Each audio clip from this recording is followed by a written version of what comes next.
дар шаҳри Тиранаи Албания чемпионати ҷаҳон оид ба гӯштини тарзи озод ҷараён дорад. Абдулмаҷид Кудиев дар вазни 70 килограмм дар даври аввал бо ҳисоби 11-0 намояндаи Муғулистон Энхтуяро шикаст дода ба даври дуюм баромад.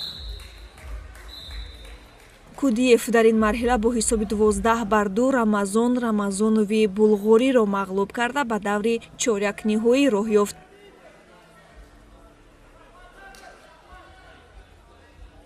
Абдулмаҷид дар даври чорякниҳоӣ бо ҳисоби 6-5 дар як рақобати мушкил Сино Халилӣ аз Эронро мувоҷиҳи шикаст кард, вале мутаассифона дар даври ниманиҳоӣ аз Нуржока Кайпанови Қазоқ бо ҳисоби 2-13 мағлуб шуд. Кайпанови Қазоқ бошад, дар ин вазн қаҳрамони ҷаҳон шуд.